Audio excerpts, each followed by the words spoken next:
Hi, my name is Wessel Badenhorst. I'm the lead expert of the iPlace project, and this is our final episode in the MOOC, and I'm here to share with you the results of our local economic development strategies of our partner cities. They're not finished yet, but I'm going to give you some glimpses of where they are and how things are going. The initiatives of our partners in the iPlace projects have demonstrated that they are very capable of developing local economic development strategies, and that they do this in an open-ended journey which is actually iterative or ongoing, and it's a way of continuously analyzing, focusing on internal and external factors influencing development, testing and trailing of actions, whilst at the same time evaluating how these actions and initiatives impact on the local systems underpinning their local economy.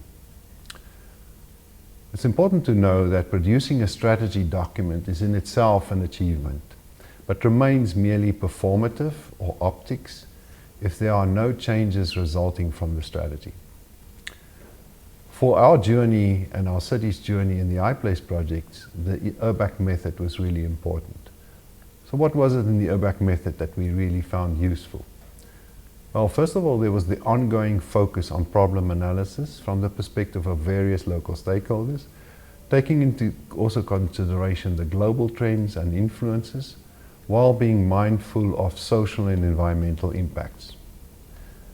Secondly, there was the emphasis on a participatory planning process, and that meant the encouragement for the co-creation of ideas and the co-production of plans. And then there was the testing of actions during a phase of selected small-scale actions to allow an early assessment of the feasibility of actions before any significant time or costs have been committed to an action. And it also gave a safeguard for failure. So it was fine if failure happens, it was acceptable, as long as it was also part of a learning experience. The use of a results framework, which is baked into the URBACT method, is a way where we can measure our impacts of our ideas and how they are translated into actions by measuring them into indicators for outcomes and outputs, and which were also selected as part of our goals with the strategy. At its conception, the iPlace project was understood as a shared learning process for small cities who have different sets of factors that influence their local economies, but who all need to address their challenges and find opportunities by refining their local economic development strategies. The call on all 10 partners was to use this project to find a niche for new local economic development in their cities. So let's look at what the cities have been doing and where they are now. Cities like Heerlen in the Netherlands, Pori in Finland, and Kočevje in Slovenia have already developed successful new sectoral niches in their local economies before this project started. They've actually used the project to address commercial areas with long-standing decline, for example, their city centers.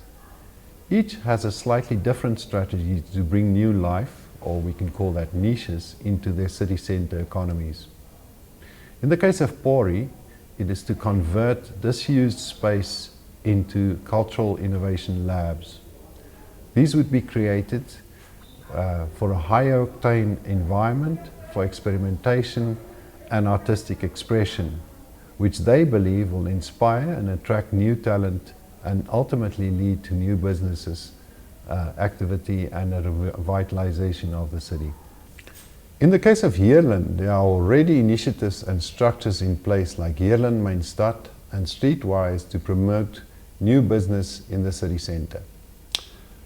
This project has allowed their stakeholder group, or we also call them the ULG in this project, to start discussions of how to move educational institutions into the city center.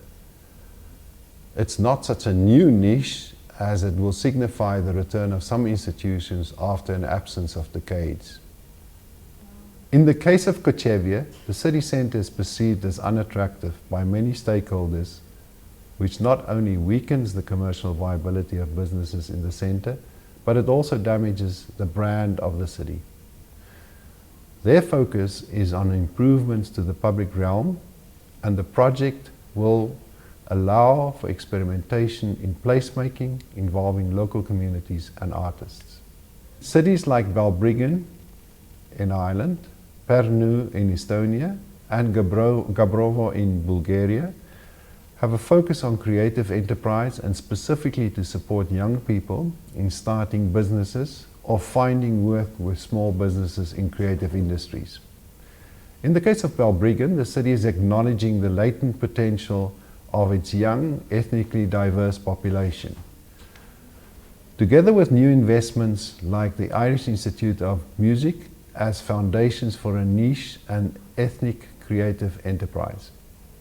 In the case of Pärnu, the ideas resulting from the hackathon organized by the ULG gave rise to the possibility of testing and developing a new creativity hub in disused spaces in the city, with the aim of attracting creative enterprises in disciplines ranging from video making to design and digital crafts.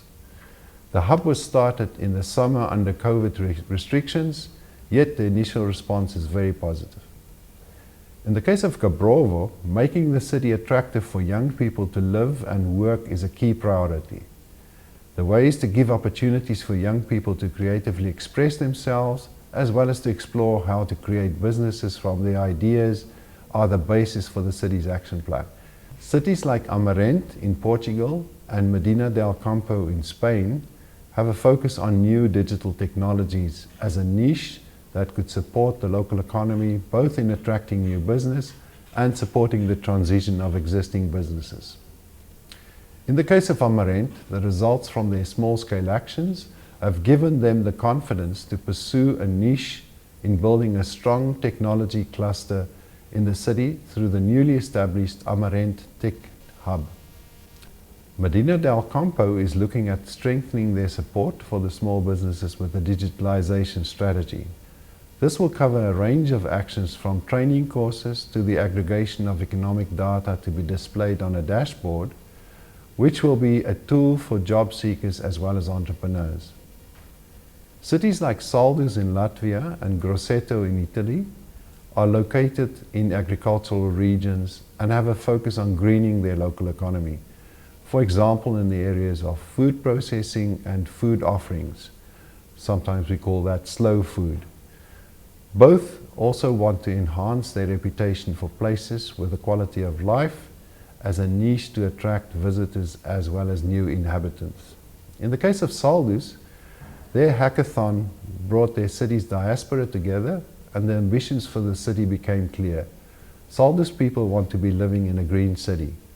The city's action plan hence has a number of actions for different stakeholders such as the municipality, businesses, the educational sector and local community to take the city in this direction. In the case of Grosseto, the ULG focused on how all these elements that impact on local tourism could be re-examined with a vision of sustainable tourism in mind. The quality of life in the city and the minimizing of environmental impacts are the main considerations for new actions. These are just a glimpse of some of the activities of our partner cities. I wish them luck and I think we will see some great impacts in the future. Thank you.